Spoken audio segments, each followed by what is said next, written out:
안녕하십니까. 금일 미래내일 일경험사업 신규기관 공모 사업 설명에 참석해주신 여러분들 진심으로 감사합니다. 저는 오늘 진행을 맡은 대한상공회의소 통합지원센터 김경미 과장입니다. 미래내일 일경험 사업은 청년에게 실무 경험을 제공하고 기관과 기업의 청년 인재를 발굴할 수 있도록 하는 중요한 사업으로 올해 벌써 3년차 진행되는 사업입니다. 기존에 서명 기간도 있으시겠지만 오늘은 신규기관 공모 사업 설명회인 만큼 사업의 목적부터 유형별 세부 내용, 공모 절차 및 일정 등을 안내해 드리도록 하겠습니다. 그럼 지금부터 2025년 미래내일 일경험 사업 신규기관 공모 사업 설명회를 시작하겠습니다. 그럼 먼저 통합지원센터 임채문 센터장님의 인사 말씀을 듣겠습니다. 반갑습니다. 일경험 사업을 시작한 지 벌써 3년째 접어들고 있습니다. 잘 알다시피 작년까지만 하더라도 어느 정도 일경험은 사업에 관련된 양적인 부분이 굉장히 많이 확대됐었습니다. 금년도 같은 경우에도 양적으로는 약간 확대가 됐지만 금년도 같은 경우에는 오히려 질적인 향상을 갖다 굉장히 많이 바라고 있습니다. 따라서 아마 사업계획서 작성하실 때 참여 기업이라든가 이런 부분이 굉장히 좀 중요시 될 것이라고 판단되고 있습니다.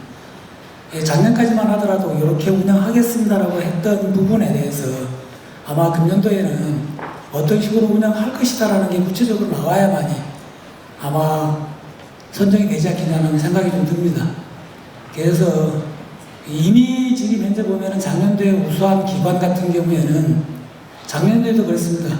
처음에 물량을 배정했다가도 잘하면은 플러스에서 계속 나가는 거고 처음에 물량을 갖다 받았다 하더라도 계속해서 지지부진하다든가 하게 되면은 물량을 축소했거든요.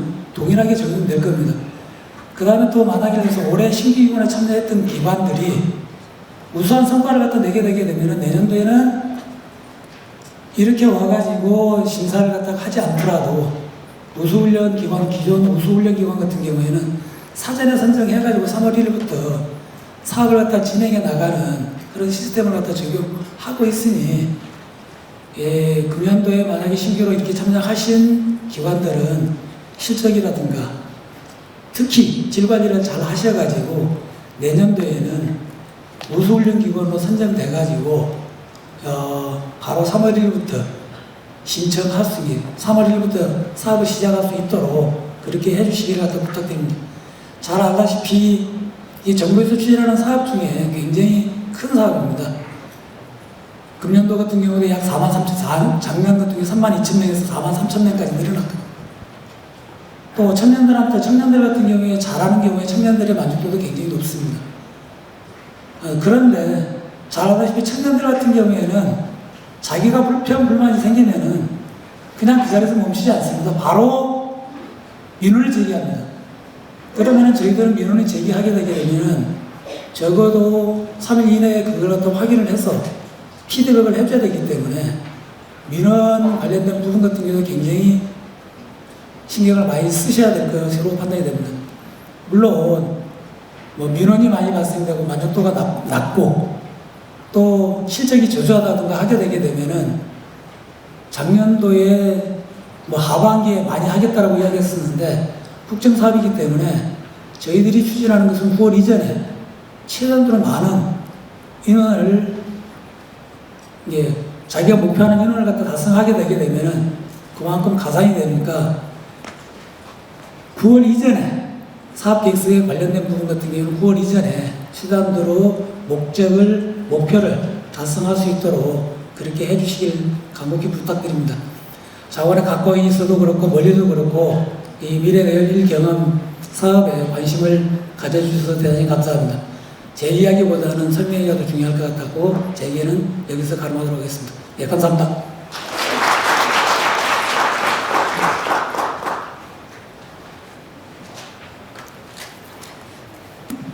네, 센터장님 말씀 감사합니다. 다음은 일경험 사업 계획에 대해 알아보겠습니다. 일경험 추진 배경, 추진 체계 등에 대해서 통합지원센터 조준원 팀장님께서 설명해 주시겠습니다. 네, 안녕하세요. 네, 지금 방금 소개받은 조준원이라고 합니다.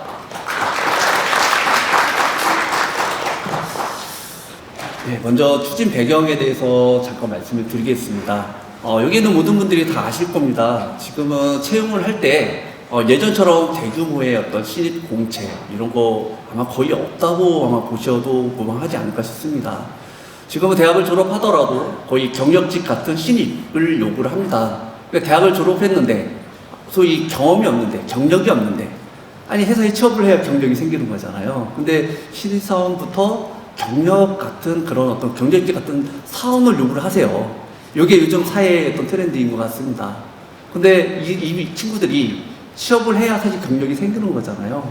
근데 그런 거를 해줄 수 없기 때문에 정부에서 어쩌면 이런 참여 청년들에게 일 경험을 좀 제공하자라고 하는 취지에서 이 사업이 국정과제로 시작을 했다라고 먼저 말씀을 드리겠습니다.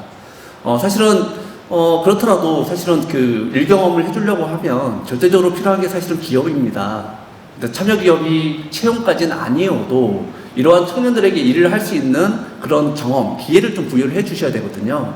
그래서 이런 어떤 저희 사업은 가장 또 중요한 게 운영기업 공모에 대한 부분도 있지만 사실은 참여 기업이 얼마만큼 이제 참여를 해줄 수 있게끔 할 수 있는지, 그리고 운영기관에서 이런 청년들에게 양질의 일 경험을 제공할 수 있는 그런 어떤 기업을 얼마만큼 잘 찾아오는지, 그게 가장 또 중요한 핵심일 것 같습니다. 다음은 기본 방향에 대해서 잠깐 말씀을 드리겠습니다. 청년 저희 일경험 활성화를 위해서 일경험의 미스매치, 양적, 질적, 정보적 이런 것들을 이렇게 쭉 나열을 했는데요. 사실은 청년들이 알아서 뭔가 이렇게 이러한 일경험을 해줄 수 있는 이런 어떤 정보도 사실 구하기가 되게 어렵고요. 찾기도 어렵습니다. 그러다 보니까 좀 불가피하게 사실 정부 예산으로 이러한 것들을 이런 환경을 좀 제공한다라고 좀 말씀을 드릴 수 있을 것 같고요. 그 하단에 노란색으로 좀 운영을 좀 칠해놨는데요. 저희가 23년도에 저희 이 사업을 시작을 했고, 그때 저희가 1.97 한 2만 명, 예산 한 550억 정도 됐습니다. 작년에 24년도에 이게 4.8만 명, 4만 8천 명, 단순하게 계산해도 거의 200% 정도 확대가 됐죠. 그죠? 그리고 예산도 1,663억 원, 예산 거의 한 3배 늘어났습니다.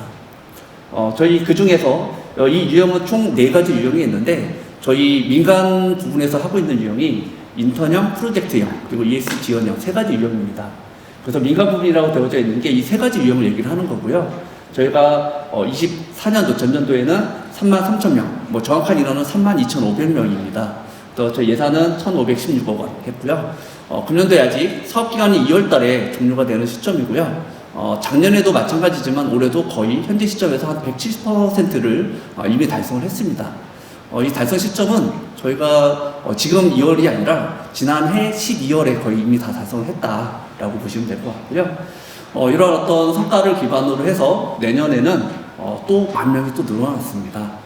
그리고 저희 민간 부분에서 하는 부분이 정확하게 1만 명이 늘어났습니다. 이후에 나오겠지만 저희가 32,500명, 24년도에, 25년도에는 42,500명 해서 10,000명이 늘어났고, 더불어서 예산도 많이 늘어났다, 이렇게 말씀을 드리겠습니다. 다음은 사업 개요입니다. 일단 뻔한 내용인데 잠깐 언급만 하겠습니다. 자, 저희 사업에 대한 그 법적 근거인데요. 법적 근거는 고용정책기본법, 그리고 청년 고용촉진 특별법, 그리고 보조금 관리에 관한 법률, 이런 법률에 의해서 저희가 하고 있고요. 지원 대상은 말 그대로 저희가 청년이라고 했잖아요. 이 청년이 만 15세 이상 34세의 소위 그냥 청년이 아니라 미취업 청년입니다. 사실은 재직하고 있는 분들에게 도움을 주는 사업은 아니거든요. 그래서 미취업 청년이라고 보시면 될 것 같고, 그리고 지원 규모는 요거는 아까 저희가 민간 부분에서 하고 있는 3가지 유형만 저희가 좀 언급을 했습니다.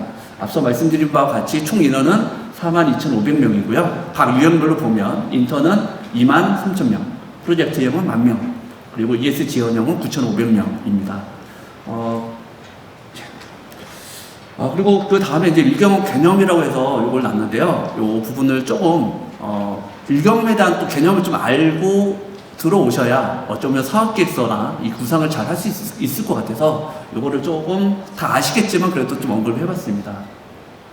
저희 일경험에 대한 어떤 개념은 일단은 청년들이 취업이나 창업을 하기 전에 미리 관련 경험을 할 수 있게끔 그러한 어떤 기회를 드리는 어떤 사업이거든요. 근데 그게 유형이 아까 얘기한 3가지 유형 중에 하나이고요. 그래서 이 사람들은 취업을 전제로 하지 않습니다. 그래서 이분들은 근로계약을 체결하지 않습니다. 그래서 참여기업에서 인턴형으로 만약에 참여를 한다라고 하면 채용을 전제로 하지도 않고요. 그리고 일경험을 하는데 근로계약을 체결하는 어떤 상황으로 하지 않습니다.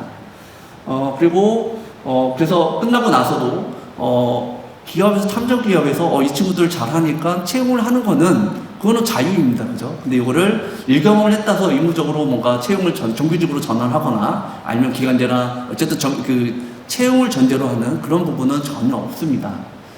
그리고 저희는 그래서 이러한 어떤 부분에서 기업에 대해서는 그렇다 보니까 좀 이러한 어떤 부담은 없습니다. 채용을 해야 되는 부담 이런 건 없습니다. 그래서 그런 부분을 좀 잘 헤아려서 기업에 대해서 좀 설명을 해주시는 게 좀 좋지 않을까 싶어서 언급해 봤습니다. 다음은 저희 전체적인 사업 추진 체계입니다. 자, 이 사업은 고용노동부 사업이고요. 그 밑에 저희가 청년 일경험 통합지원센터라고 하는 어떤 역할을 하는 기관이 있습니다. 그래서 일경험 통합지원센터라고 하는 역할이 저희가 23년, 24년, 그리고 25년 저희가 대한상무에서 하기 때문에 저희가 대한상무에서 이 자리를 마련했다라고 보시면 될 것 같고요. 그리고 그 옆에 권역별 지원센터라고 하는 것은 작년 24년부터 저희가 만들어진 건데요. 권역별 지원센터의 주 역할은 참여기업 발굴입니다. 그래서 운영기관에서 기업을 발굴해서 추진하지만 참여기업 어찌 보면 양질의 일경험을 제공할 수 있는 기업 발굴은 꾸준히 지속돼야 되는 부분이 있기 때문에 저희가 별도의 기관을 또 만들어서 선정을 해서 운영기관에 기업 섭외, 연계, 지원하는 부분도 좀 하고 있다라는 부분 말씀을 드리고요. 그리고 우측 상단을 보면 모니터링 지원센터는 금년도에 신설된 기관입니다. 이걸 말 그대로 이름과 마트에 일경험에 대한 어떤 품질 모니터링, 품질에 대한 어떤 관리를 하기 위한 어떤 그러한 어떤 기관이라고 보시면 될 것 같습니다. 저희가 사업이 상당히 양적으로 상당히 많이 팽창을 했습니다. 많이 늘어났고요. 그리고 만족도도 생각한 것보다 되게 높습니다. 하지만 지금은 이제 양적인 팽창보다는 금년에는 저희 센터장도 얘기하셨지만 이제는 질적인 어떤 측면도 이제는 아주 매우 강화해야 되는 어떤 상황이라고 보시면 될 것 같습니다.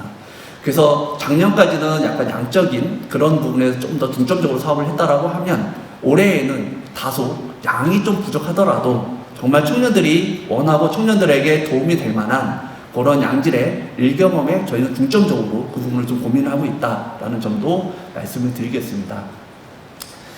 그리고 우측에 보면 저희가 운영기관이 있고 직무교육기관이 있고 그 옆에 이제 참여기업이 쭉 있습니다.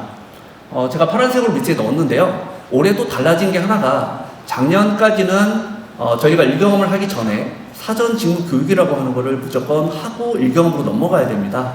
근데 이런 어떤 사전 직무교육에 대한 부분을 작년에는 운영기관에서 단독적으로 아니면 운영기관에서 교육기관하고 컨소시엄 형태로 들어와서 이 부분을 운영을 했습니다. 하지만 올해는 조금 바뀌는 게 작년에 이제 좀 일부일 수도 있긴 한데 청년들이 만족도가 이 사전 직무 교육에 대한 만족도가 많이 좀 낮은 다른 항목보다 많이 낮았습니다. 그래서 저희가 이거를 좀 개선을 좀 하고자 저희가 사전 직무 교육은 사전 직무 전문 기관을 저희가 선정해서 올해 운영하려고 합니다. 다만 사전 직무 교육 기관에서 운영할 수 없는 그런 약간 특화된 직무도 있을 수 있습니다. 그리고 사전 직무 교육 기관에서 개설할 수 없는 지역의 어떤 가정도 있을 수 있습니다. 그렇다라고 하면 개설을 못하는데 사전 직무를 못하면 일검을 할 수 없는 거잖아요. 그래서 이러한 어떤 예외적인 사항이 발생할 경우에는 작년과 동일하게 그런 어떤 경우에는 예외적으로 운영기관에서라도 사전 직무 교육에 대한 부분을 일부 허용을 할 그런 계획이 있습니다. 이번 사업계획에서는 아마 사전 직무 교육에 대한 부분은 아마 저희가 다 제외시켜 놨습니다. 예산도 제외했고요. 사업계획서 내용도 다 제외되어 있는데 운영기관은 만약에 선정이 된 이후에 만약에 필요하다라고 하면 사전 직무 교육에 대한 부분이 운영기관 다 독자적으로 해서 이게 필요하다라고 하면 그거는 저희가 별도로 안내를 하고 저희가 별도로 받을 예정입니다. 그 점은 미리 말씀을 드리겠습니다. 그러면 제 운영기관에 대한 어떤 역할에 대한 부분을 좀 간단하게 좀 말씀을 드리겠습니다. 자, 일단 운영기관의 역할, 첫 번째, 참여기업을 발굴하는 역할입니다. 자, 참여기업, 청년에게 일경험을 시켜줄 수 있는 기업을 발굴하는 게 가장 먼저입니다. 자, 그 다음에 그 기업에서 어떤 일경험을 할지, 청년들에게 어떤 직무, 그러면 이게 인턴이 될지 프로젝트가 될지 어쨌든 이런 프로그램을 기획을 하고 설계하는 그런 어떤 역할도 같이 지원을 하게 됩니다. 그렇게 프로그램을 개발을 하게 되면 저희 통합지원센터에 프로그램을 이렇게 하겠다라고 하는 부분을 저희가 인증을 요청을 하면 저희가 이제 인증 승인을 해드립니다. 그렇게 되면 승인된 프로그램에 한해서 참여 청년을 모집을 해야 됩니다. 그리고 청년을 모집을 하면 당연히 기업하고 같이 매칭이 돼야겠죠, 그죠? 네, 그렇게 되고 매칭이 되고 나면 실제 사전 직무 교육 그리고 운영까지 전반적인 부분을 다 운영 모니터링 그리고 정부 지원금 지급 이러한 어떤 쪽을 전반적으로 다 수행하신다라고 보시면 될 것 같습니다. 하단에 있는 부분은 유형별 저희가 최소 운영 규모인데요. 이거는 전년하고 동일하게 저희가 설정을 했습니다. 각 유형별로 저희가 최소 목표 인원을 설정하시는데 최소 인원은 50명 이상을 설정하시면 된다는 얘기이십니다. 네. 예, 지원 대상 및 유형인데요. 앞서 말씀드린 바와 같이 청년은 만 15세 이상 그리고 34세 이하의 미취업 청년이고요.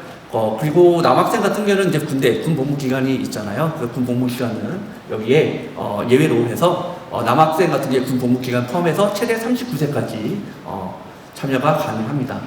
그리고 아까 얘기한 참여 기업은 저희가 상시 근로자에 대한 어떤 인원을 가지고 저희가 약간의 제한 기준이 있는데 상시 근로자 수 10인 이상 기업에 한해서 저희가 참여 기업으로 할 수가 있습니다. 다만 10인 미만이더라도 벤처기업이라든지 기술기업, 혁신기업 이런 부분은 예외적으로 또 참여가 가능합니다. 10인 이상에 대한 기업은 이게 최소한의 어떤 기준입니다. 그래서 뭐 너무 영세한 10인 이상의 기업을 가지고 뭔가 참여 기업을 발굴을 하시면 기업을 발굴하기는 좀 수월할지 모르겠지만 청년들이 좀 지원을 잘 안 하는 경향이 있습니다. 그러다 보니까 기껏 힘들게 참여기업 모집하고 그다음에 프로그램 설계하고 뭔가 이렇게 했는데 청년들이 지원을 안 하면 결과적으로 운영을 못하는 경우가 생기거든요. 이제 그렇게 되면 기업에서는 기업대로 또 불만, 또 민원 아닌 민원 이런 것들이 또 발생을 하고요. 그리고 운영자들 입장에서는 그동안에 그 해놓은 부분 있잖아요. 기업 발굴하고 프로그램 개발하고 그거 다 사람이 투입이 되는 거잖아요. 그러면 그 부분이 다 어찌 보면 손실 형태로 또 가는 거기 때문에 정말 청년들이 할 만한 정말의 청년들이 지원할 만한 그런 기업, 그런 일자리 그런 일경험, 이런 프로그램을 기획하는 게 또 중요하다고 할 수 있을 것 같습니다. 프로그램 유형은 앞에 3가지 유형이 있고요. 저희가 일경험은 사전 직무 교육 시간은 인턴형은 20시간 이상, 그리고 프로젝트형은 15시간 이상, 그리고 ESG 지원형은 모든 게 자율입니다. 자, 그리고 일경험 기간은 인턴형은 4에서 20주, 그리고 프로젝트형은 한 8주 내외. 그렇게 보고 있고요. 앞서 말씀드린 바와 같이 목표 인원은 인턴형 23,000명, 프로젝트형 10,000명, ES 지원형 9,500명입니다. 네, 이거는 일경험 운영 절차입니다. 그래서 앞서 말씀드린 것 거의 같은데요. 먼저 참여기업 발굴. 자, 이거는 운영기관에서 주도적으로 합니다. 그리고 보조적으로 저희가 권역별 지원센터를 저희가 선정을 해서 지원을 한다고 했잖아요. 그래서 이 권역별 센터에서 지원한 기업도 일부 운영기관에 좀 지원이 될 수 있는데 작년 같은 경우에 보면 사실 잘 안 맞더라고요. 어쩌면 권역별 지원센터에서 발굴한 기업을 운영기관에 좀 소개를 하고 안내를 했는데 이게 좀 매칭이 잘 안 되더라고요. 여러 가지 좀 문제가 있는데 대부분 운영기관에서 이렇게 권역별 지원센터 발굴한 기업이 운영기관에서 좀 이렇게 좀 마음에 안 드는 어쩌면 딱 봤더니 답이 안 나오는 거죠. 청년이 모집도 안 될 것 같고 뭐 이런 좀 영세한데 그래서 저희가 권역별 지원센터에는 정말 혹할 수 있는 기업을 많이 발굴해 오라고 하지만 또 사실은 그렇게 또 모든 기업들이 이렇게 되지는 않더라고요. 그래서 주도적으로 운영기관에서 어찌 보면 한 90% 이상은 기업에 대한 부분은 좀 어느 정도 책임지고 하셔야 된다. 그리고 기업 발굴하면 당연히 프로그램 기획에 대한 부분은 당연히 기업에서 요구하는 프로그램을 저희 일경험 사업에 맞게끔 그렇게 좀 기획하고 하는 부분 운영기관에서 해주셔야 되고요. 그리고 모집 선발 그리고 사전 직무 교육은 전문 교육기관 또는 운영기관에서 담당할 수 있을 것 같고요. 그 이후에 일경험 프로그램은 참여기업하고 운영기관에서 한다. 그리고 이후에 성과 분석 그리고 이후에 성과 확산 이런 형태로 저희가 사업을 운영하고 있습니다. 다음은 심사 절차에 대해서 간단하게 말씀을 드리겠습니다. 일단 선정 규모는 앞서 저희 목표 인원하고 마찬가지고요. 저희가 아까 센터장님 얘기하셨지만 저희가 작년에 저희가 운영기간 총 179개가 참여했고요. 그 중에 저희가 성과 평가를 통해서 소위 성과 우수기간, A등급 기간을 69개를 선정했습니다. 그래서 69개 기간은 이미 저희가 약간 인센티브를 좀 드린 게 이런 또 공모 절차가 아니라 저희가 바로 사업 계획을 저희가 접수를 받고 저희가 물량 조정에 대한 부분을 이미 배정을 했습니다. 그래서 전체 42,500명이지만 이 인원의 일정 부분은 이미 성과 우수 기간에 배정이 됐습니다. 그래서 가령 인턴형 같은 경우에는 23,000명이지만 성과 우수 기간에 배정하고 남은 잔여 인원을 가지고 이번에 배정을 한다라고 보시면 될 것 같습니다. 근데 사실 저희가 작년에 신규 기간의 경우 그 배정한 인원하고 올해 인원이 10,000명이 늘어났잖아요. 그래서 올해 아마 신규 기간 배정 인원도 전년하고 비교했을 때 보면 신규 기간 배정량은 아마 뭐 거의 줄지는 않은 것 같습니다. 그래서 상당한 어떤 기간이 참여할 수 있는 기회가 될 거로 기대를 하고 있습니다. 저희가 인원에 대한 거는 좀 저희가 있지만 사실 운영 기간의 수는 뭐 사실 제한을 하지는 않습니다. 근데 뭐 저희 욕심 같아서는 뭐 50명 단위로 이렇게 조금씩 들어오는 것보다는 좀 아무래도 인원이 좀 많이 좀 할 수 있는 그 역량 있는 데를 좀 사실 선호하는 편이고요. 뭐 그렇다고 해서 처음 들어오는데 저희가 무작정 둘대로 다 드릴 수는 없고 뭐 좀 정한다라고 하면 적은 인원으로 시작을 해서 저희가 추가 배정하는 형태로 해서 저희가 사업량을 좀 늘리는 그렇게 좀 지원을 하고 있습니다. 그 정도는 참고하시면 될 것 같습니다. 다음은 이제 절차 및 일정인데요. 저희 공고문 다 보셨지만 제일 중요한 게 접수 기한인 것 같습니다. 저희 기한은 2월 28일. 제가 시간을 명시를 뺐다가 했습니다. 이게 지난해도 보니까 16시까지 명시를 했는데 날짜는 기억을 하고 시간을 대한 부분을 퇴근 시간 18시 이렇게 좀 생각하는 기간들이 또 많더라고요. 그리고 또 저희가 접수를 받아보면 거의 한 80% 이상이 마지막 날 갖고 오시더라고요. 마지막 날 그래서 정신이 없었는데 어쨌든 뭐 그건 어쩔 수 없는 상황이라고 보고요. 또 시간은 저희가 16시로 어느 정도 저희도 정리할 시간이 좀 필요하기 때문에 이렇게 16시로 좀 이렇게 좀 해놨다라는 점은 조금 좀 양지를 해주셨으면 합니다. 그리고 저희가 접수를 하고 나면 저희가 기본 요건 심사 그리고 서면 심사를 통해서 저희가 인터뷰 심사를 3월 10부터 12일로 지금 현재 일정을 잡고 있습니다. 그래서 인터뷰 심사 기간은 저희가 3월 12일이 월요일입니다. 그래서 금요일 정도에 아마도 기간별로 통보가 되지 않을까 싶습니다. 그리고 발표는 심사를 끝나서 3월 14일 정도로 저희가 예정을 하고 있습니다.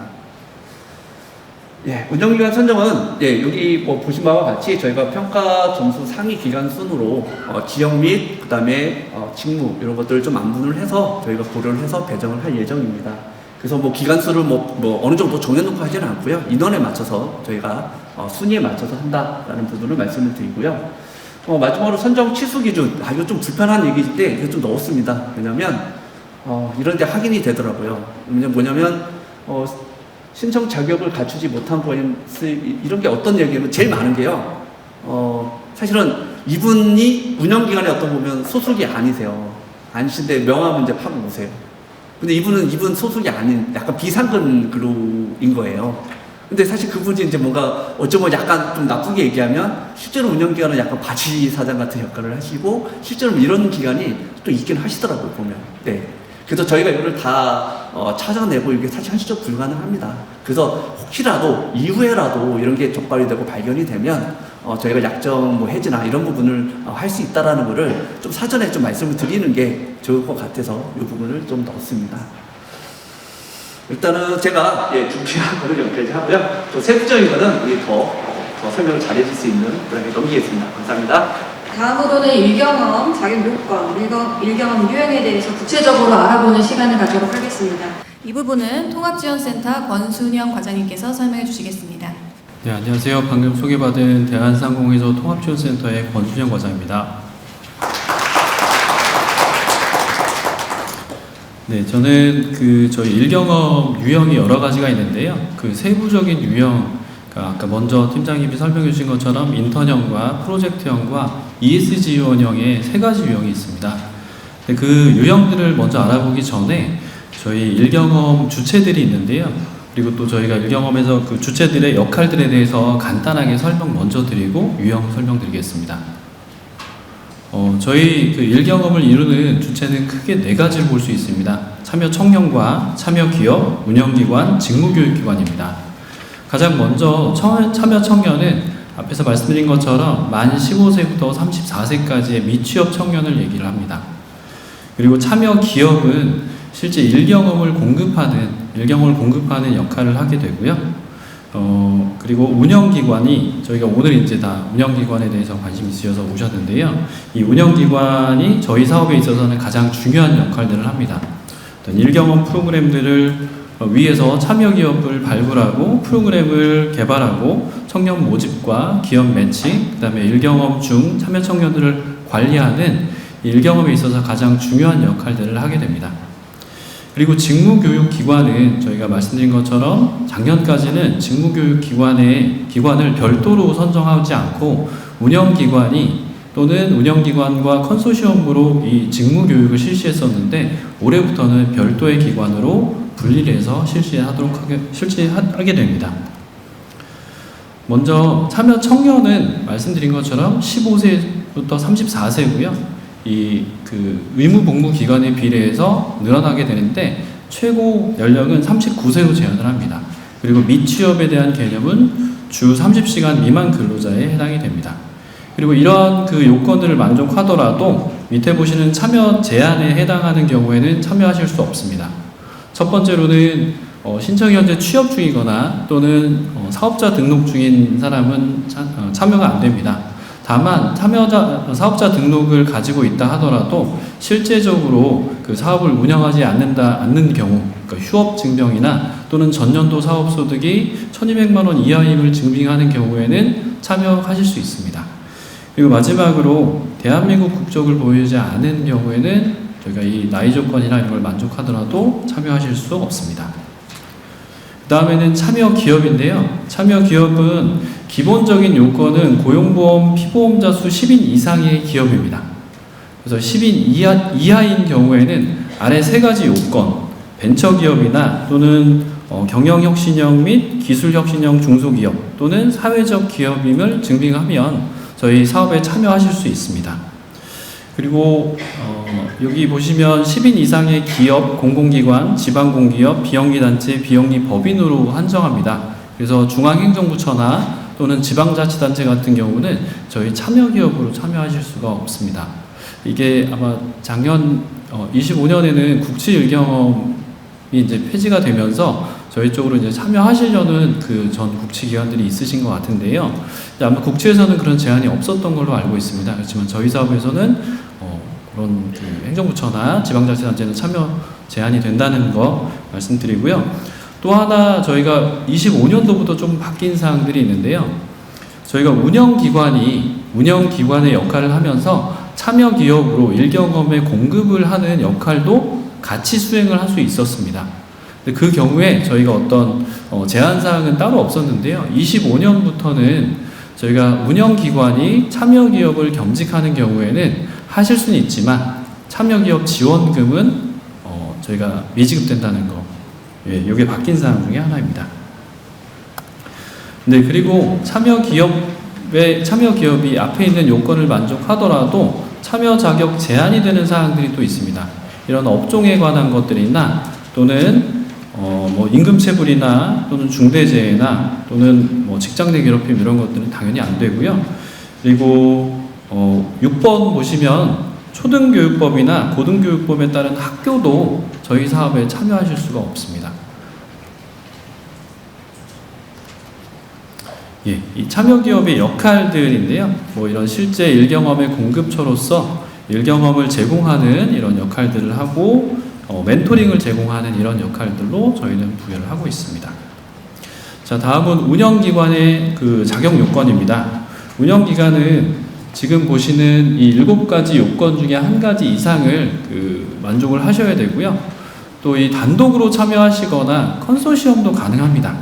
이 역할들을 이제 작년 같은 경우에는 저희가 컨소시엄에 관한 것들은 일반적으로 운영기관과 직무교육기관을 컨소시엄으로 많이 생각하셨는데요. 올해 같은 경우에는 직무교육기관은 컨소시엄으로 하실 수가 없고 일경험의 역할, 그러니까 운영기관의 역할이니까 뭐 참여기업 발굴하고 뭐 일경험 개발하고 운영하는 이런 역할들 중에 뭐 컨소시엄을 구성하셔서 하실 수가 있습니다. 이 경우에도 그 컨소시엄 사업자 같은 경우에도 이 위의 자격을 만족해야만 합니다. 그리고 운영기관 앞에 있는 자격 요건을 만족하시더라도 이 제한사항에 해당하는 경우에는 참여하실 수 없습니다. 운영기관의 역할은 아까 말씀드린 거로 가능하겠습니다.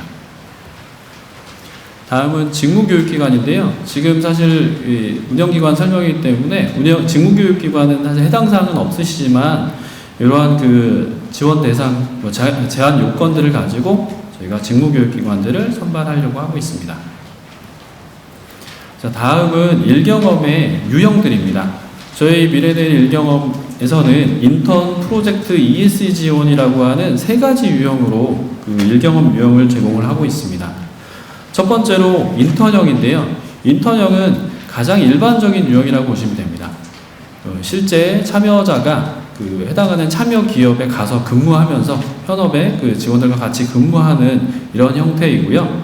뭐 프로그램 구성안을 보시면 청년 진로 설계와 관련된 직무 관련 실습을 지도한다든가 또는 뭐 개별 과제를 부여한다든가 뭐 실제 현장에서 같이 근무를 하는 형태를 인턴형으로 정의를 하고 있습니다.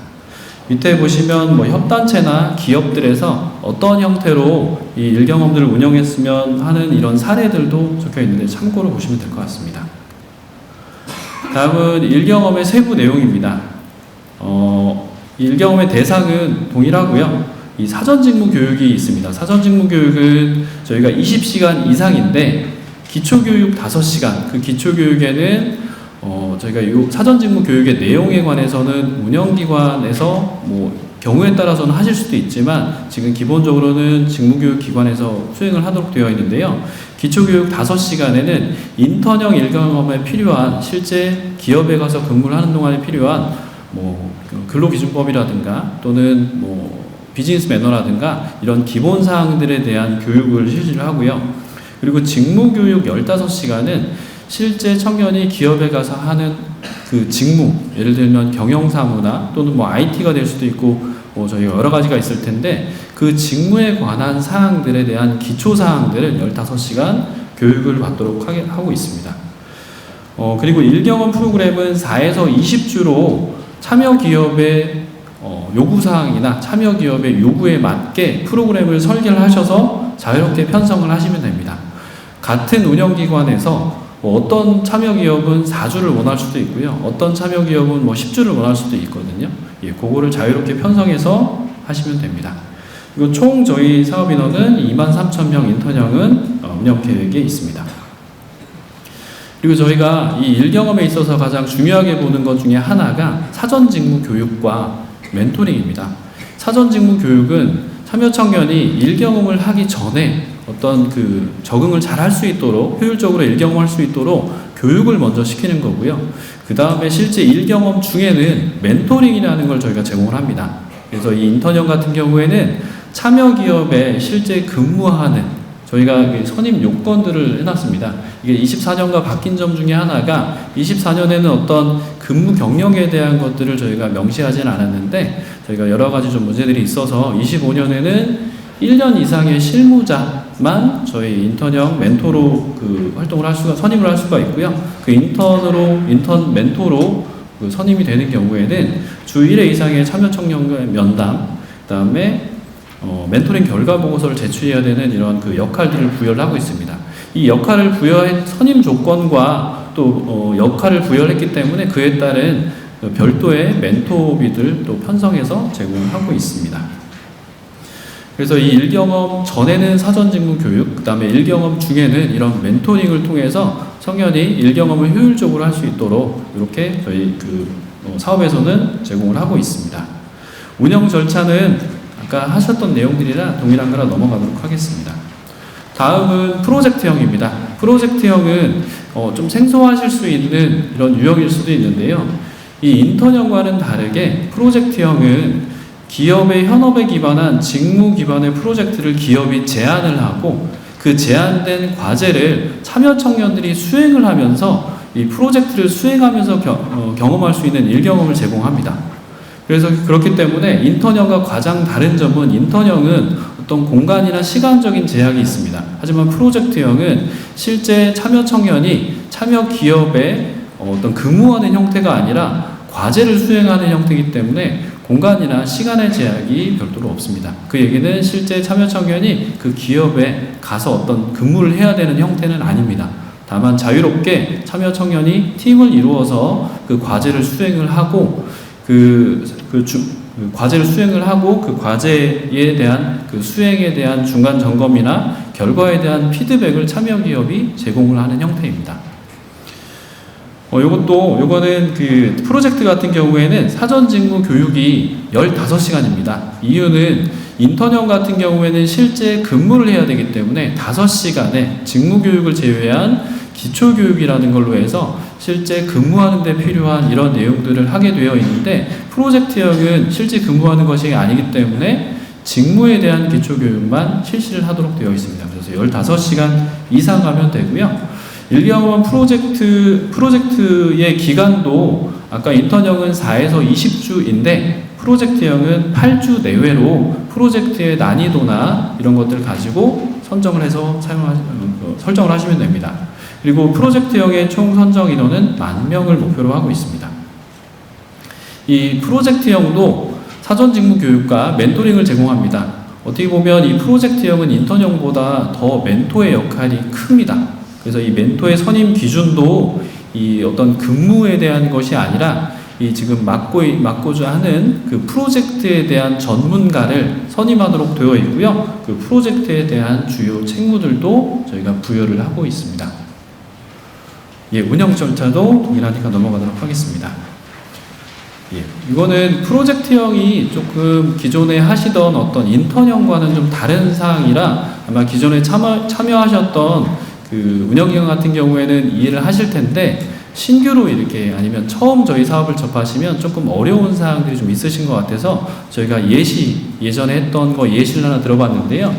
이거는 어떤 참여 기업에서 항공 관련된 이런 기업에서 그 과제를 제시한 겁니다. 그래서 프로젝트 과제는 2가지였습니다. 그 자체 회사에 가지고 있는 로고를 가지고 굿즈를 제작해보는 것과 그 다음에 그 회사의 인지도 제고 방안을 그 제시하는 이런 2가지 과제를 가지고 실시를 했고요. 사전 직무 교육과 일경험 프로젝트 기간을 8주로 설정을 해서 이 프로그램을 진행을 했고요. 실제 결과로는 이렇게 첫 번째 그 굿즈 제작으로는 실제 저런 것들이 제작으로 이루어졌고, 두 번째 인지도 제고 방안으로는 저런 여러 가지 온오프라인의 그 제고 방안에 대해서 마케팅 전략들에 대해서 청년들이 과제 수행의 결과로 제안을 하고 저 성과 발표를 통해서 참여 기업에서 일부 책정을 하고 하는 방식으로 이루어졌습니다.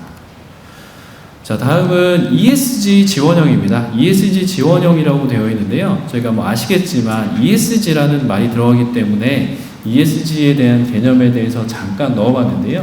ESG는 환경, 사회, 지배 구조에 대한 뭐 이런 내용이고요. 또 이런 그 어떤 그 ESG에 대한 것들, 이게 소비자의 입장에서나 또는 기업의 입장에서 ESG 활동들에 대한 것들이 요구되고 있고 강화되어 나가고 있습니다. 그리고 저희가 이 ESG 지원형이라고 되어 있는데요. 여기 ESG 중에 저희의 이 ESG 지원형에서의 요구되는 그 지표는 S에 대한 겁니다. 그래서 참여 기업이 어떤 그 미래 인재인 청년의 취업 역량 강화를 위해서 이런 그 S에 해당하는 이런 사회적인 공헌을 하는 것들을 저희는 그 ESG 활동이라고 정의를 하고 있습니다. 그래서 ESG 지원형의 그 개요는 기업이 ESG 경영 차원에서 인적 물적 자원을 활용해서 지원하는 일경험 프로그램을 얘기하고 있습니다. 저희가 ESG 지원형 같은 경우에는 기업이 단독으로 참여를 한다거나 또는 기업과 또는 지원기관 또는 기업과 다수의 기업들이 컨소시엄 공동 수행을 할 수가 있습니다. 근데 어떠한 경우라도 기업이 무조건 포함이 되어야 됩니다. 협단체나 이런 그 단독이나 이런 협단체들끼리의 이런 그 컨소시엄은 안 되고요. 기업이 무조건 있어야 된다라고 보시면 될 것 같습니다.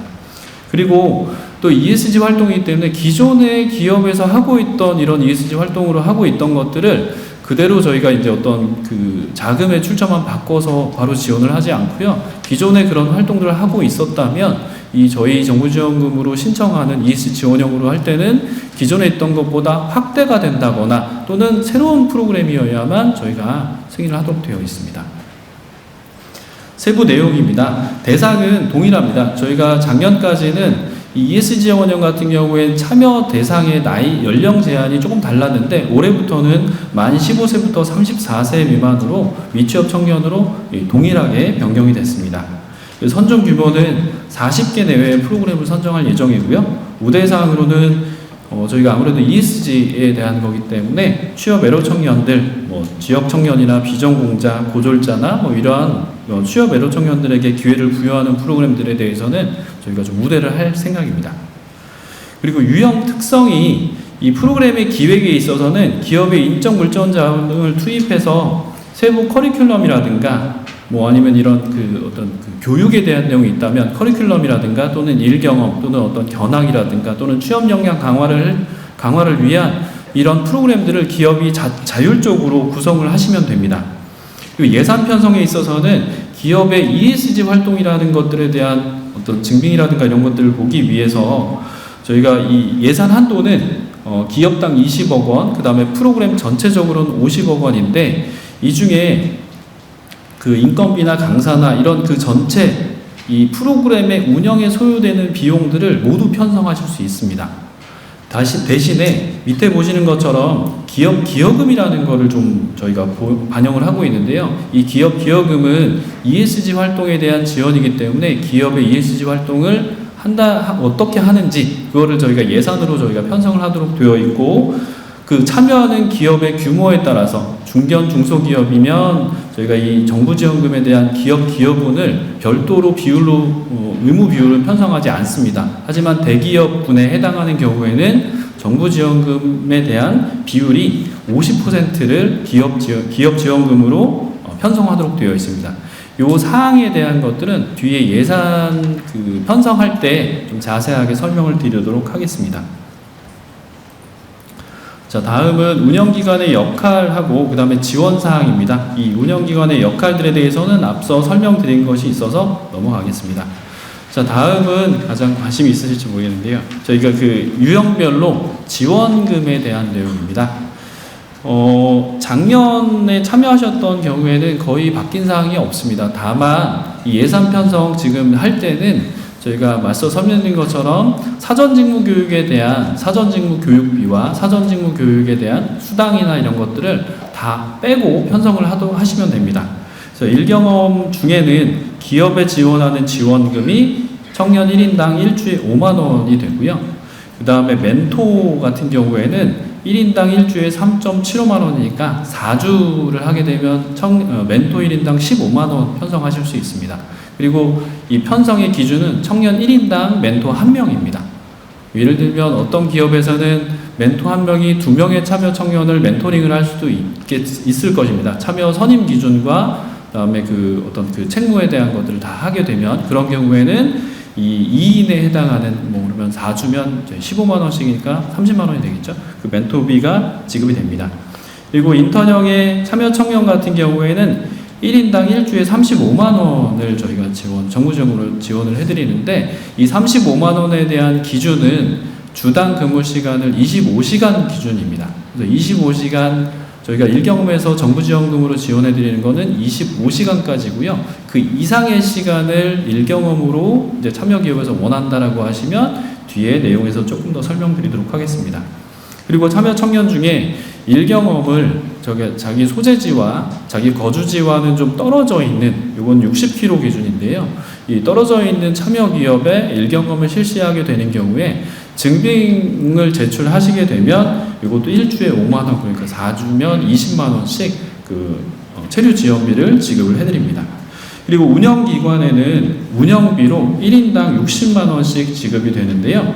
요거는 일경험 개시 인원입니다. 일경험 개시 인원 1인당 60만 원으로 동일하게 작년과 동일하게 진행이 됩니다. 그리고 프로젝트형도 작년과 동일합니다. 기업 지원금은 1인당 4주에 5만 원입니다. 이 기업 지원금이 적은 이유는 프로젝트형 같은 경우는 참여 기업에서 과제를 제안을 하고 그 이후에 피드백이나 이런 것들을 하지만 인턴형처럼 어떤 그 일경험 장소라든가 이런 걸 제공하는 기여도가 좀 낮다라고 판단을 하고 있어서 4주에 5만 원으로 이렇게 지급이 됩니다. 멘토 같은 경우에도 동일하게 인턴과 1인당 일주에 3.75만 원이고요. 청년의 경우에는 실제 근무를 한 형태가 아니기 때문에 수당은 4주에 30만 원으로 편성이 됩니다. 하지만 이 프로젝트를 실제 실행하면서 재료비라든가 또는 모여서 참여 청년들이 공간이나 이런 제약이 없기 때문에 다양한 지역에서 사는 청년들이 같이 프로젝트를 수행하는 경우에는 어디 한 군데 모여서 회의를 한다거나 하는 이런 회의비도 있어야 되기 때문에 그런 것들을 4인 기준 한 팀으로 했을 때 4주에 120만 원, 예를 들어서 저희가 프로젝트는 8주까지 편성할 수 있기 때문에 8주라고 하면 총 그 팀 지원비는 240만 원까지 지원이 됩니다. 그리고 이 팀 지원비 같은 경우에는 저희가 지급이 개인별로 되는 것이 아니고요. 팀장으로 지정한 그 청년에게 지급이 되고 그 청년이 주도적으로 프로젝트를 이끌면서 지원을 지출을 하게 되고요. 또 운영기관은 그 팀 지원비에 대한 관리에 대한 저희 업무도 저희가 부여를 하고 있습니다. 그다음에 운영비 같은 경우는 프로젝트형도 인턴형과 동일하게 1인당 60만 원으로 일경험 개시 인원으로 지급이 됩니다. ESG 지원형 같은 경우는 어떤 일률적인 이런 편성 기준이 있는 것이 아니고 자율 편성을 하실 수 있고 다만 그 자율 편성 중에 몇 개 항목에 대해서는 최고 편성 비율을 저희가 정해놨습니다. 그거는 뒤에 예산 편성 기준에 대해 설명드릴 때 다시 설명드리도록 하겠습니다. 자, 인턴형 같은 경우에 앞에 있는 이 편성의 예시를 저희가 들어봤는데요. 목표 인원이 100명이고 인턴형 일경험으로 8주를 이렇게 하게 되는 경우에는 일경험으로 다 개시를 했다라고 하면 지원 운영비 같은 경우에는 60만 원에 100명에서 6천만 원으로 편성하시면 되고요. 그 다음에 보상금, 이 청년이나 멘토나 참여 기업에게 지원되는 금액들은 기업 지원금은 5만 원씩, 그 다음에 인원은 100명, 그 다음에 인턴 기간은 8주기 때문에 4천만 원으로 편성이 되고, 멘토 지원금은 37,500원, 그 다음에 100명, 인턴 기간 8주 편성을 하시면 3천만 원에서 기업 지원금과 그 다음에 멘토, 참여 기업으로 가는 것들은 7천만 원으로 편성하시면 됩니다. 그리고 인턴형 참여자 같은 경우에는 주 25시간 기준으로 그 일경험의 시간을 기준으로 봤을 때 35만 원, 100명, 그 다음에 기간으로 편성하시면 되시고, 체류 지원비는 저희가 일괄적으로 전체 작년 24년 사업 실적을 봤을 때 전체 참여자의 10%가 조금 넘는 인원들에 대해서 지급이 됐었습니다. 그래서 올해 같은 경우에 20%만 편성을 하도록 기준안을 제시해 드리도록 하고 있습니다. 자, 다음에는 프로젝트형인데요. 프로젝트형 운영비 동일합니다. 그 다음에 기업 지원금, 요거는 프로젝트 기간이 4주 단위이기 때문에 이렇게 바뀌고요. 그 다음에 멘토 지원금, 그 다음에 참여자 수당이나 팀 지원비도 팀으로, 팀 지원비는 팀으로 해서 이렇게 나가게 되어 있습니다. 그리고 팀을 편성하실 때는 4인 기준으로 되어 있는데요. 가능하면 4인으로 맞춰서 팀을 편성해서 운영하시면 됩니다. 중도 탈락이 되는 건 어쩔 수 없지만 처음에 시작하실 때는 가능하면 맞춰서 하시면 될 것 같습니다. 그 다음에 ESG 지원형 같은 경우는 뒤에 가서 좀 상세하게 설명을 다시 드리도록 하겠습니다. 그리고 제가 이거 많이 질문이 되는 사항들에서 몇 가지만 잠깐 소개를 드리면요. 우선 25년과 24년 대비해서 변경사항들이 있는데요. 첫 번째 직무교육기관 같은 경우는 작년에는 컨소시엄이나 자체적으로 운영했던 것들을 올해는 전문 교육기관을 선정해서 운영한다라는 거고요. 멘토 선임 기준은 작년에는 경력 제한이 없었습니다. 하지만 1년으로 제한이 됐고, 참여기업 지원금은 운영기관 참여 시 겸직 시에는 미지급된다라는 사항이 추가됐습니다. 그리고 공가에 대한 것들도 작년에 운영하면서 계속 문제가 생겼었는데요. 장기간 공가를 사용했을 때 어떤 중도 탈락이나 이런 데는 기준이 없었기 때문에 올해는 생겼습니다. 총 일경험 기간의 20% 초과하는 경우에는 중도 탈락으로 처리가 되는 걸로 바뀌었고요. 저희가 또 올해는 가장 큰 변화가 있었습니다. 작년까지는 고용행정 포털이라고 하는 행정지원 시스템을 사용했는데 올해는 저희가 플랫폼을 새로 개발을 해서 다른 플랫폼을 저희가 사용을 하게 됩니다. 그리고 ESG 지원형 같은 경우는 지원금 교부가 작년에는 다른 유형과는 다르게 50% 1차, 2차에 지급이 됐었는데 올해 같은 경우에는 지침 변경에 의해서 다른 유형과 동일하게 70대 30%로 교부 예정입니다. 이건 앞에서 했던 내용이라 좀 넘어가고요.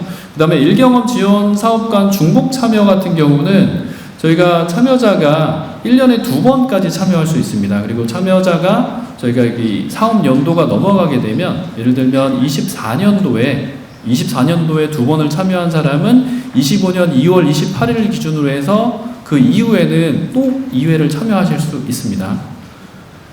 그리고 중도 탈락, 자발적인 중도 탈락은 1회 참여로 본다라는 거 하고요. 그 다음에 그리고 저희가 일경험 상담센터 운영하고 있습니다. 1811-8447인데요. 저희가 근무시간 내에서는 이런 내용들에 대해서 상담을 하고 있기 때문에 처음에 운영기관들에서 OT 같은 거나 이런 거 하실 때는 꼭 설명을 좀 해주시면 좋을 것 같습니다.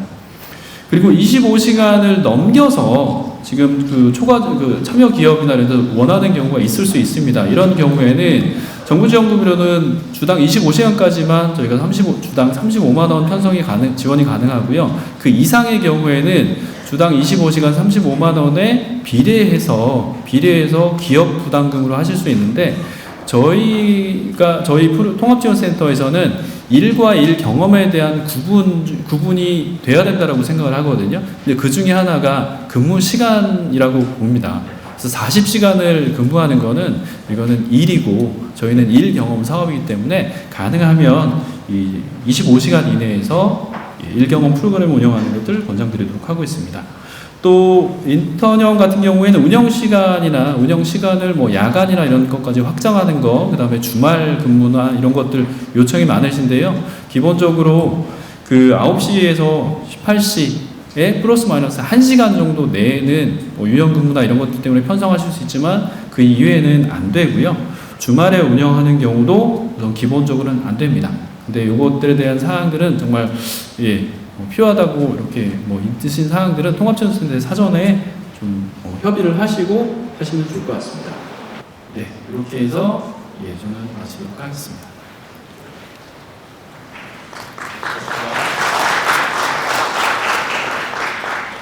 네, 자세한 설명 감사합니다. 다음은 일경험 유형별 사업계획서 작성 방법에 대해서 통합지원센터 송민준 과장님께서 설명해 드리겠습니다. 네, 다시 한번 인사드리겠습니다. 저는 통합지원센터 ESG 담당을 하고 있는 송민준 과장입니다. 먼저 유형에 따라서 인턴형 프로젝트와 그리고 ESG 지원형이 있는데 인턴과 프로젝트형은 유형이 동일합니다. 그리고 ESG 지원형 같은 경우에는 약간의 유형의 특성이 있어서 사업계획서나 작성 방식이 좀 상이한 점 좀 참고 말씀드리고요. 먼저 인턴형과 프로젝트형에 대해서 작성 안내를 드리도록 하겠습니다. 일단은 저희가 통일성을 갖추기 위해서 파일명은 좀 통일 좀 해주셨으면 한다는 말씀을 좀 드리고요. 그래서 사업 계획서와 언더바 신청 유형 그리고 신청 기간명을 작성해 주시고요.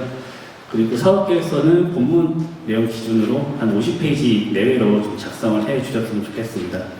먼저 우수한 프로그램이지만 그래도 많은 내용을 담고 싶으시겠지만 그래도 핵심적으로 요약을 좀 하셔가지고 작성하신 다음에 좀 제출해 주셨으면 좋겠습니다. 그리고 작성 기준일은 사업계획서 작성일 기준으로 작성해 주시면 되고요. 안에 들어가는 배분율은 소속점 첫 달까지 좀 통일을 해 주셨으면 좋겠습니다. 넘어갔네요. 쪽번호는 하단 중간에 페이지 중앙에 좀 넣어 주시고요. 그리고 양식에 있는 파란색 글씨들은 저희가 가이드로 넣은 문구들입니다. 그래서 제출하실 때는 가이드 문구들은 삭제하신 다음에 제출해 주시기 바랍니다. 그리고 양식의 규칙들은 사업계획서 내를 좀 참고해 주시면 좋겠습니다. 그리고 그 작성하시다가 문의사항이 있으신 분들은 인턴형, 프로젝트형 그 담당자들이 항시 대기를 하고 있습니다. 그래서 전화해 주시면은 저희가 친절히 응답을 좀 해드리겠습니다. 그리고 유의사항으로는 너무나 좀 당연한 말이겠지만 제출 서류와 그 사실이 나중에 그 확인했을 때 사실이 다를 경우에는 선정 제외, 인정 취소가 될 수 있고요. 그리고 승인한 다음에도 저희가 그 정부 지원금을 교부한 경우에도 발견이 되면은 정부 지원금이 환수가 될 수 있습니다. 그리고 양식에 따라서 작성하시고 수정, 불합, 삭제 시 선정에 불이익이 있다는 점 참고 부탁드리겠습니다. 그리고 개인정보는 개인정보 수집 이용 3자 제공에 대한 정보 주체 동의가 좀 필수적이다. 이거를 좀 동의하신 다음에 제출을 해 주십사 이렇게 말씀을 드리겠습니다. 네, ES 지원형도 공통사항은 그 인턴형과 프로젝트형과 동일합니다. 그리고 파일명 같은 경우는 저희는 ESG 지원형 같은 경우는 운영 기간을 뽑는 게 아니고 프로그램을 선정하기 때문에 프로그램명과 명을 좀 작성해 주셔야 되고요. 그리고 컨소시엄으로 들어온 경우에는 대표 기업명, 그리고 단독으로 들어온 기간은 그 단독으로 들어온 기업명을 좀 작성해서 파일명을 좀 통일시켜서 제출을 해 주시면 좋겠습니다. 그리고 저희가 공지드린 바에는 그 페이지 제한이 없는데 이것도 마찬가지로 한 50페이지 내외로 좀 작성을 하셔가지고 제출해 주시면 될 것 같습니다. 그리고 작성 기준, 백분열, 부족번호, 그리고 이거는 그 인턴형과 동일하고요. 그리고 ESG 같은 경우는 붉은색으로 저희가 가이드 문구를 좀 넣어놨습니다. 그래서 붉은색으로 가이드 문구를 좀 참고하셔서 작성해 주시고 그 다음에 제출하실 때는 그 가이드 문구를 반드시 삭제를 하신 다음에 제출해 주시면 좋을 것 같습니다. 그리고 또 기업 규모 작성하는 부분이 있는데요. 이것도 저희가 ESG 지원형 또 ESG 차원에서 기업의 기여금을 저희가 그 기여금을 제시하고 들어오셔야 되는데요. 중소기업 같은 경우에는 상시근로자 300인 미만 기업, 상시근로자 300인 이상 기업 중에서도 중견기업 확인서 또는 중소기업 확인서 제출 기업이 되고요. 그리고 대기업 같은 경우는 상시근로자 300인 이상, 상시근로자 300인 미만 기업 중에서도 사무출자 제한 기업 집단에 소속해서는 대기업으로 분류가 됩니다. 네, 이거를 확인하신 다음에 꼭 중소기업 같은 경우에는 증명서, 중견기업 확인서 또는 중소기업 확인서를 꼭 증빙자료로 제출하셔야 되겠습니다. 일단 공통적인 사항은 말씀드렸고요. 그리고 ESG 지원형 같은 경우는 문의처가 저는 저 혼자입니다. 그래서 6050-3784로 전화하시면 제가 친절하게 답변을 드리도록 하겠습니다. 그리고 유의사항으로는 제출서로 내용이 약간 사실과 다를 경우에도 마찬가지로 선정 제외나 인정 취소가 될 수 있고요. 그리고 ESG 지원형 같은 경우에는 필요시 약식 이외에 추가 기재가 가능하지만 그래도 되도록이면은 저희가 제시한 그 양식대로 작성하고 주시면 좋을 것 같습니다. 그러면 간단하게 그 사업계획서 양식을 좀 리뷰를 좀 해드리겠습니다. 네, 이거는 인턴형과 프로젝트형의 양식인데요. 작성 안내사항이라고 2페이지가 있는데요. 이거는 그 제본으로 제출하실 때 반드시 삭제를 하시고 제본해 주시고 제출해 주시면 되고요. 그리고 인턴형과 프로젝트형, 만약에 기존 기관인 분들이 봤을 때 이거 크게 바뀐 부분이 이제 앞서서 말씀드린 것처럼 사전직무 교육기관에 대한 내용이 제외가 됐다. 그리고 품질 관리나 그런 것들을 위해서 사전에 일경험을 수행할 수 있는 그런 능력들을 저희가 더 쉽게 파악을 하기 위해서 사전 준비도나 그런 것 계획도 그거를 위해서 저희가 일부 항목들은 변경, 개선해서 양식을 만들었습니다. 네, 이 부분은 똑같고요. 이 부분은 표지로 해서 제출해 주시면 되고요. 그리고 심사 항목 요약서도 작년 대비해서 저희가 구체적으로 작성할 수 있게 저희가 내용을 좀 기술을 해놨습니다. 그래서 빈칸에 있는 언더바를 저희가 채워서 작성해 주시면 되고요. 네, 그리고 사업 추진 계획입니다. 이 부분이 저희가 좀 개선하는 사항인데요. 사업에 참여하는 목적, 그리고 사업 방향 및 세부 추진 전략을 저희가 이번에 새롭게 들어간 항목으로 말씀드릴 수 있겠습니다. 그래서 이 부분은 안에 들어가는 내용들을 저희가 또 세부적으로 세세하게 또 안내해 드리기보다는 운영기관에서 많이 좀 고민하시고 그리고 회의를 거쳐서 좀 작성을 해주시면 좋을 것 같습니다. 네, 그리고 3번 직무 분야별 참여 기업 및 청년 모집 계획. 이 부분도 이번에 새롭게 들어간 그 항목인데요. 3-1 참여 기업 및 청년 수요 도출 근거. 그래서 참여 기업 및 직무 발굴 그리고 사업 목표 인원을 산출한 기준 및 근거 등을 구체적으로 좀 기술을 해주셔야 되고요.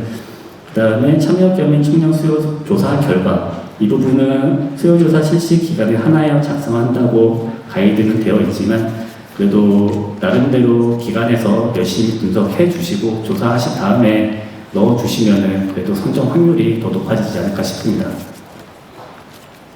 그리고 그 사업계에서 제출할 때 확정 참여 기업 리스트도 제출할 수도 있는데요. 이거는 1경험 참여 확정. 이번에 꼭 들어오는 참여 기업들을 하나에 작성을 하고요. 이 부분은 기업명, 업종, 피보험자 수 이런 정보들을 좀 넣어주시면 되겠습니다. 그리고 직무 분야별 참여 기업, 청년 모집 규모 및 분포 이 부분도 새롭게 들어간 그 표입니다. 그래서 모집 직무 분야 참여 기업이 들어온 직무 분야. 그래서 이 총 기업 수 만약 25개다 그러면은 우량 기업 수가 몇 개냐? 우량 기업이라는 기준은 뭐냐? 하단에 저희가 그 주석으로 달아놨습니다. 우량 기업이라고 한다면 청년 선호기업, 그리고 청년 일자리 강소기업, 기업 규모가 중견기업 이상인 기업들을 저희가 우량 기업으로 판단을 하고 있고요. 그리고 이 25개에 대한 기업들이 지역별로 어느 정도 좀 분포가 되어 있느냐, 저희 이 부분도 좀 세부적으로 분석을 하신 다음에 분석을 하고 또 나중에 또 발굴하실 때도 이 지금 계획서를 낸 그 계획서 분포대로 참여 기업들을 발굴하셔서 진행을 해 주시면 될 것 같습니다. 그리고 청년 목표는 이제 그 제안을 하실 거잖아요. 청년들을 몇 명으로 이제 우리가 인턴형으로 신청할지 그 청년 툴을 여기다 작성을 해 주시면 되겠습니다. 그리고 특화 프로그램 유무라는 칸이 있는데요. 여기는 특화 프로그램이란 어떤 것이냐? 그러면 주석 2번에 있습니다. 특정 직무, 특정 지역, 그리고 특정 대상을 목표로 이 대상을 목표로 특화 프로그램을 계획한 경우 작성해 주시면 될 것 같습니다.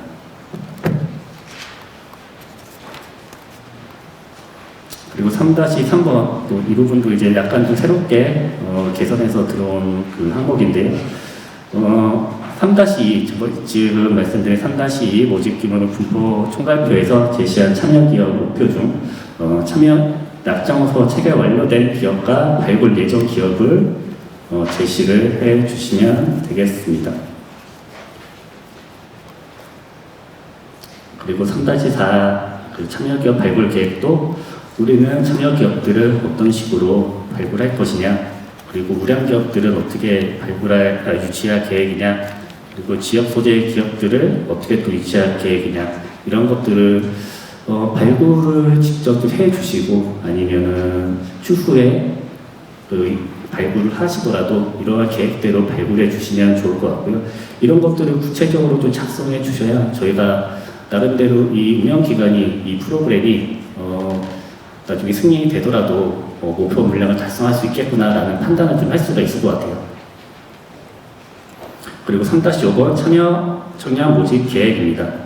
청년 모집 홍보를 어떻게 할 것이냐, 그리고 특화 프로그램이 있다고 한다면은 청년 모집과 선발을 어떻게 하겠느냐, 그런 거를 약간 구체적으로 작성해 주시면 될 것 같습니다.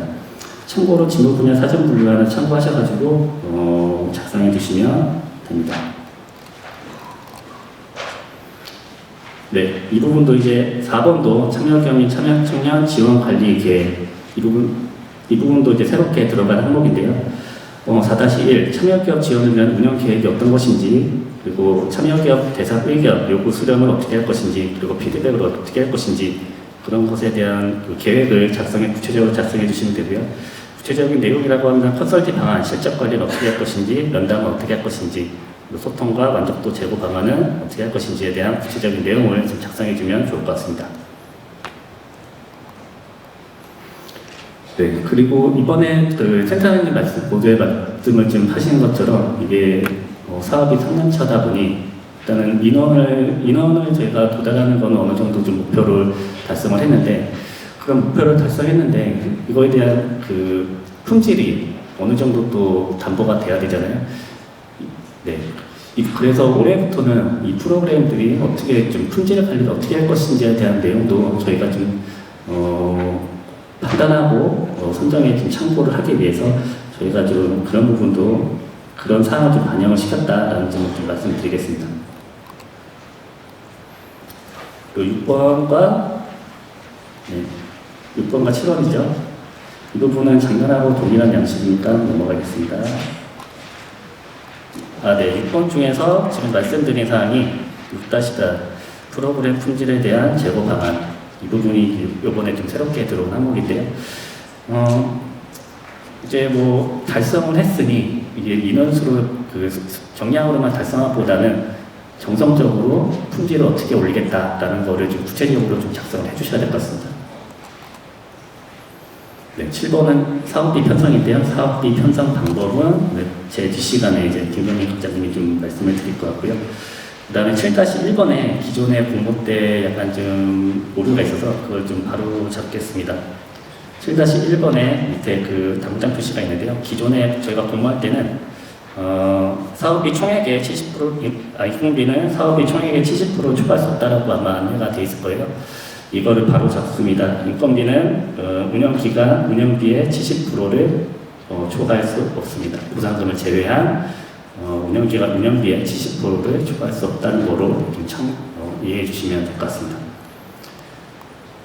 그리고 세부 내역 산출 예시는 세부 내역은 말씀하신 그 전에 앞서서 원수장 과장이 말씀해 주신 부분 예산 그 편성 기준에 따라서 편성을 해 주시되, 그래서 참고해 주셔야 될 게 지금 말씀드린 인건비는 운영비의 70%를 초과할 수 없다.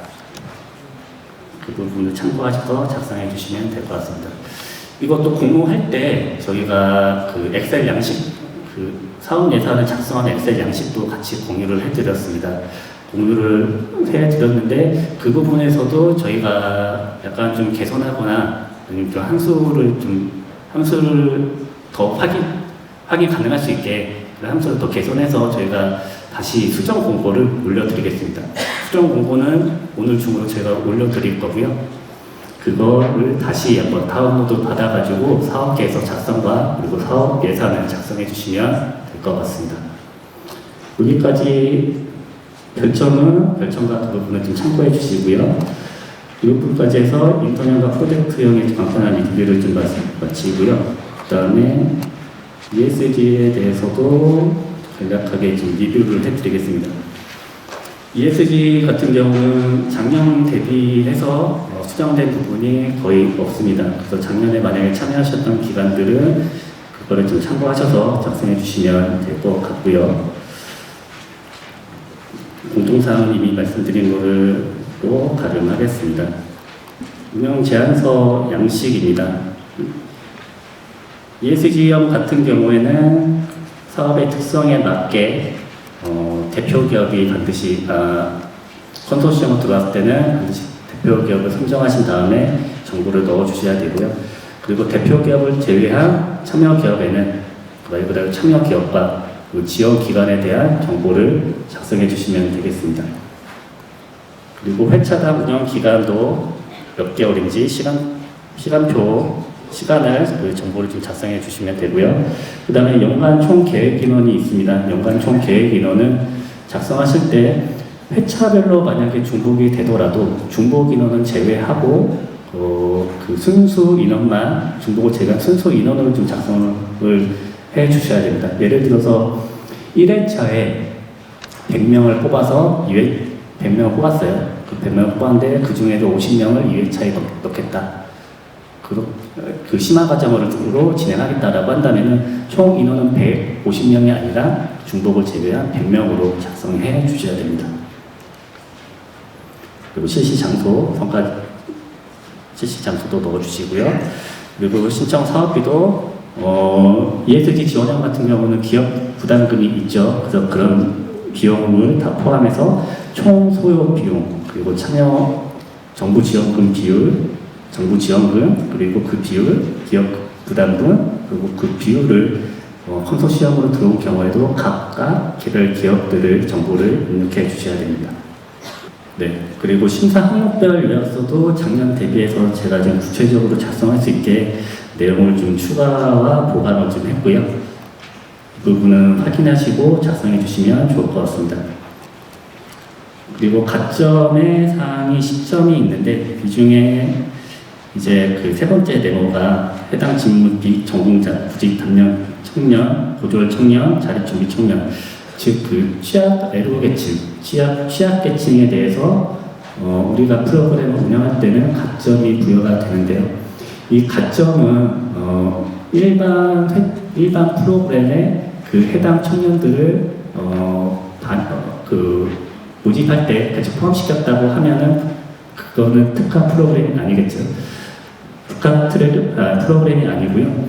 그 해당 청년만의 그런 모집을 통한 그런 프로그램을 운영할 경우에만 저희가 인정을 합니다. 그래서 만약에 고립 청년이다라고 한다면 고립 청년에 맞는 그 커리큘럼이 반드시 반영이 되어야 되고요. 그게 그런 것이 아니다. 일반 그 프로그램에 그 청년들을 우선 뭐 배정하겠다라고 한다면은 그거는 특화 프로그램이 아니라 그냥 일반 프로그램으로 저희가 인정을 하겠습니다. 네, 그리고 프로그램 특이사항 이 부분도 저희가 올해 들어간 내용인데요. 일단 프로그램에 대한 그 개요를 좀 핵심적으로 좀 작성을 해주시고요. 그리고 프로그램 운영상 특이사항이라고 해서 제가 지금 말씀드린 뭐 단계별로 진행이 된다든지 그런 것들을 좀 넣어주시면 될 것 같고요. 그리고 참여 청년의 주말, 야간을 참여할 수 있는지, 참여하는지 여부를 좀 작성해서 주시면 좋을 것 같습니다. 특히나 그 ESG형 같은 경우는 자율적인 면이 강해서 일반 그 주간 업무 시간 외에도 이렇게 진행하는 경우가 많습니다. 그리고 대학생들 같은 경우는 또 주간에는 또 학업을 수행하고 야간밖에 시간이 안 되기 때문에 한 그런 프로그램도 있기 때문에 그런 것들을 저희가 좀 판단을 해야 되는 부분이 있습니다. 만약 또 그렇게 신청한다고 해서 그걸 또 그대로 저희가 또 승인하는 건 아니고요. 그거를 적절한 사유가 있는지를 저희가 또 나름대로 심사위원을 구성을 해서 저희가 판단을 할 겁니다. 그래서 거기서 이제 판단할 거기 때문에 이런 판단할 수 있는 내용들을 작성해 주시면 좋을 것 같습니다. 그리고 출석 기준도 자율적으로 편성을 할 수 있기 때문에 기존대로 인턴이나 프로젝트형 같은 그 출석률 기준을 할 것인지 아니면 자체적인 그런 그 출석 인정 기준이 있는지 그런 것들을 좀 작성해 주시면 될 것 같고요. 그다음에 참여 청년 수당 금액 이거는 지침상 참여 청년들은 월 100만 원 한도로 그 지원할 수 있습니다. 그 이제 정부 지원금으로만 했을 때 월 100만 원을 지급을 할 수 있고요.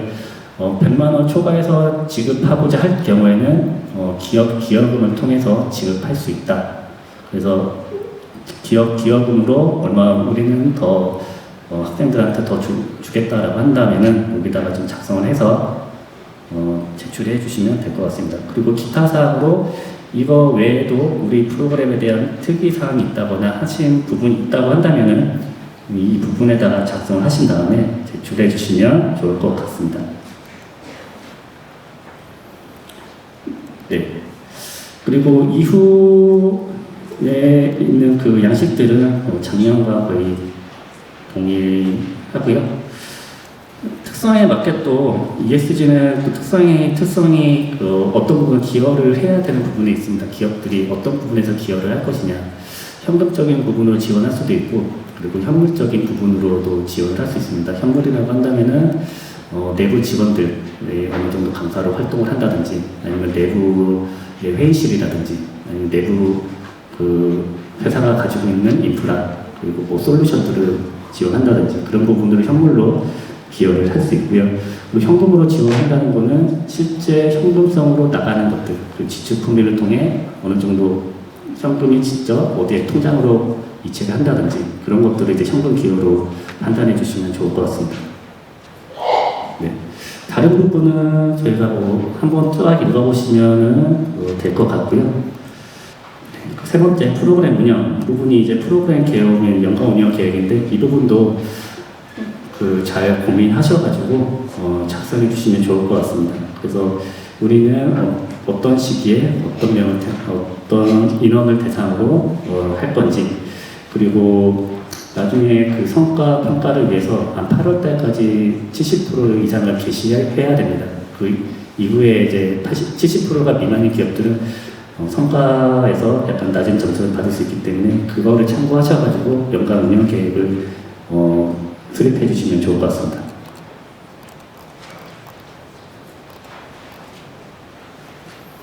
그리고 또 특이사항이 있습니다.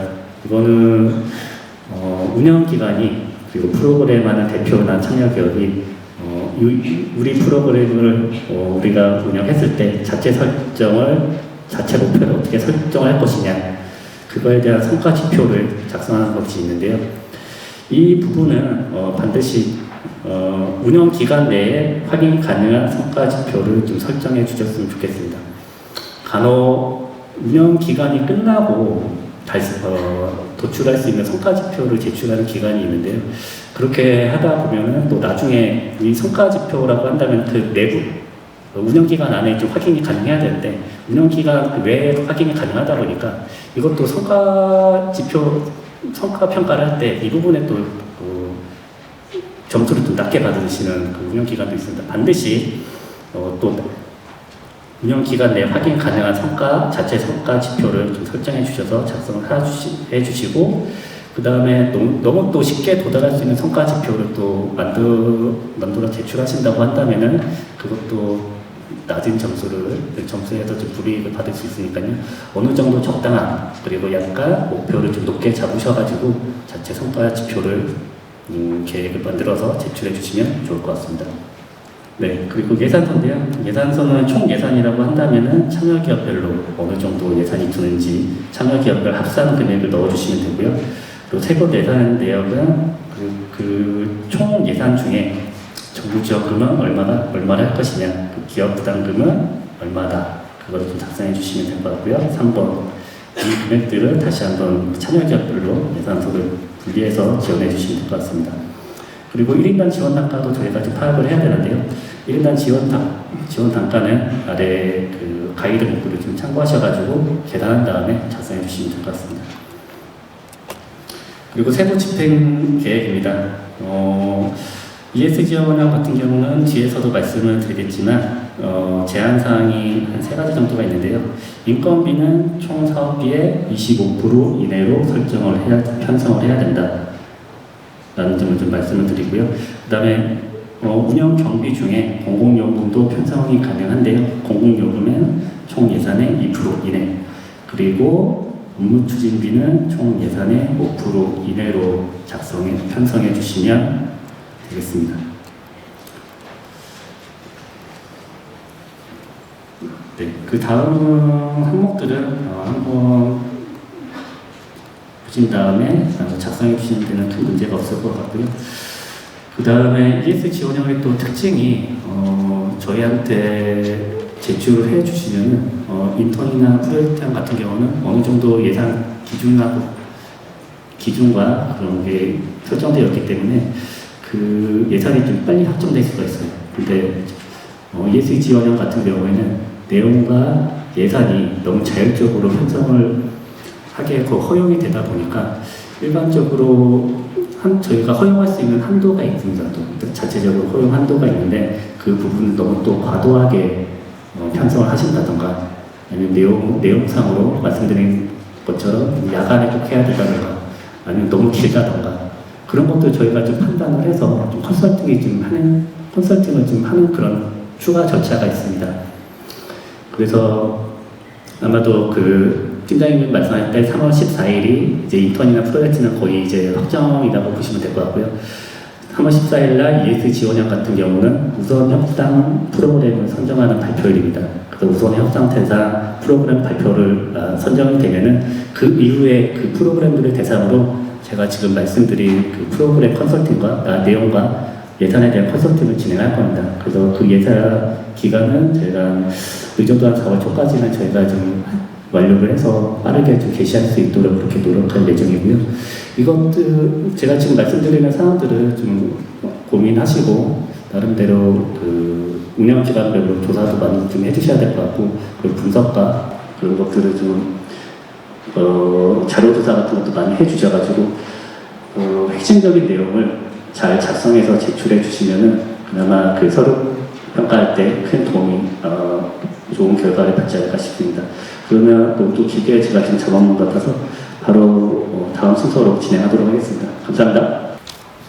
네, 설명의 진행 시간이 조금 딜레이가 되고 있어서요. 예산 부분은 앞에서 많이 말씀해 주셔가지고 좀 빠르게 진행하도록 하겠습니다. 먼저 인턴형과 프로젝트형 예산 편성 기준입니다. 화면 왼쪽에서 보시면 인턴형과 프로젝트형 모두 기업, 멘토, 그리고 청년에게 지급하는 보상금이 있고 그 운영기관에 지급하는 운영비가 있습니다. 보상금 같은 경우는 일경험 기간, 목표 인원, 기준으로 계산하시면 되고요. 운영비 같은 경우는 오른쪽에 예산 편성 항목에 따라서 세부적으로 좀 산출을 해주셔야 됩니다. 예를 들어서 목표 인원이 100명이면 운영비 예산은 6천만 원이 되는데요. 이 6천만 원을 오른쪽 비목 기준으로 인건비, 운영비, 여비, 업무 추진비 이렇게 세부적으로 산출해 주셔야 합니다. 먼저 인건비를 보시면 사업 수행하는 기간 동안에 인건비를 지원을 하는데요. 직원에 대한 급여, 퇴직급여 등이 편성이 가능합니다. 인건비는 앞에서 말씀하신 것처럼 총 예산의 70% 이내에 편성하셔야 되고요. 운영비 예산이 6천만 원이라고 하면 4,200만 원까지 편성이 가능하십니다. 다음은 운영비입니다. 운영비는 일반 운영비, 일반 수용비, 공공요금, 임차료, 복리후생비 등으로 구성이 되는데요. 일반 수용비를 보시면 사무용품비, 인쇄비, 소모성 물품 구입비 등이 편성이 가능합니다. 소모성이 아닌 자산 성격의 그 물품은 편성하실 수 없습니다. 그리고 일반 수용비에는 반드시 회계정산비를 편성을 하셔야 되는데요. 운영비 예산 금액 기준으로 2억 미만이면 일반 수용비 반드시 200만 원 회계정산비를 포함해 주셔야 합니다. 다음으로 임차료 보시면 외부 회의실, 외부 교육장, 장비 임차 등이 가능하신데요. 유의하실 점은 운영기간의 부동산 임차료, 관리비 등은 집행이 불가하다는 점 알아주시기 바랍니다. 그리고 업무 추진비가 있는데요. 사업 추진에 실제로 소요되는 간담회 등에 대한 경비를 편성하실 수 있는데 이 부분은 예를 들면 참여자 선발, 그리고 면접위원 식비 등이 있고요. 운영기간 내부 부서 업무 협의비로는 절대로 편성하실 수 없습니다. 그리고 식대의 경우는 1인당 3만 원을 초과할 수 없고요. 보조금 전용 카드로만 사용을 인정을 합니다. 업무 추진비는 5% 내에서 편성이 가능하고요. 앞에 예시처럼 6천만 원 기준으로 300만 원까지 편성이 가능합니다. 그리고 다음은 ESG 지원형인데요. ESG는 총 예산을 기준으로 재원별로 구분하면 정부지원금, 그리고 기업부담금이 있고요. 총 예산을 목적별로 구분을 하면 참여훈련생에게 직접 지급하는 보상금이 있고 프로그램 운영비가 있습니다.